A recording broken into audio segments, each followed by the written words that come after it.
বৰ্তমানৰ যিগৰাকী MCL আছে বাকী দলৰ যিগৰাকী প্ৰাৰ্থী আছে তেখেতৰ প্ৰতি ৰাইজ মহভংগ হৈছে।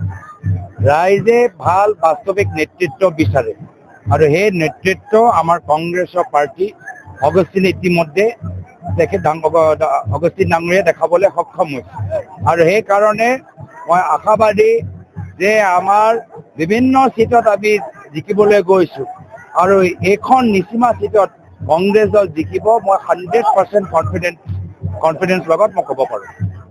যোৱা 3বাৰ হৈ গ'ল BTC ইলেকশ্যন, এইবাৰ কিন্তু শক্তিশালী ৰূপত 40টা সমষ্টিত কেণ্ডিডেট দি পেলাই ৰাইজৰ মাজত ওলাই আছে। কেনেকুৱা নাই, যথেষ্ট ভাল।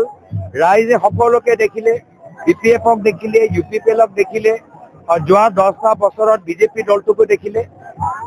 ৰাইজে দেখিছে যে বিজেপি দল BPFৰ UPPৰ যোগেদি ট্ৰাইবেল মানুহৰ মাটি, খিলঞ্জীয়া মানুহৰ মাটি BTR অঞ্চলত লৈ পতঞ্জলি, আদানী আৰু আম্বানীক দিবলৈ সক্ষম হৈছে। BPFৰ সময়ত পতঞ্জলিক দিলে, UPPLৰ সময়ত আদানীক দিলে। এয়া হ'ল মুখ্যমন্ত্ৰীৰ কাৰোবাৰ যে তেওঁ ৰাজনীতিৰ যোগেদি দুখীয়া মানুহক সহায় কৰিব বিচৰা নাই, তেওঁ স্থানীয় আঞ্চলিক নেতৃত্বক সহায় কৰিবলৈ বিচৰা নাই। যিদৰে আমাৰ প্ৰাক্তন কংগ্ৰেছ চৰকাৰ 2001 চনত আমি অকলে চৰকাৰ গঠন কৰিলোঁ, কিন্তু স্থানীয় বড়ো নেতৃত্বক সন্মান জনাই আমি দুয়োগৰাকী ব্যক্তিক প্ৰায়তঃ তৰুণ গগৈদেৱৰ দিনত মন্ত্ৰী পদ তেখেতে পালে আৰু BPFৰ লগত চুক্তি আছিল আমাৰ দলৰ। কিন্তু আজি মুখ্যমন্ত্ৰী হিমন্ত বিশ্ব শৰ্মা ডাঙৰীয়া বিজেপি খিলঞ্জীয়া মানুহৰ কথা কয়, কিন্তু খিলঞ্জীয়া মানুহৰ তেওঁলোকৰ খিলনাৰ দৰে এটা খেলৰ সামগ্ৰীৰ দৰে ব্যৱহাৰ কৰে। কেতিয়াবা UPPL দলৰ লগত খেলিব, তাৰপিছত পেলাই থব, তাৰপিছত BPF দলটো উঠাব, তাৰপিছত আকৌ পিছত গৈ পেলাই থব।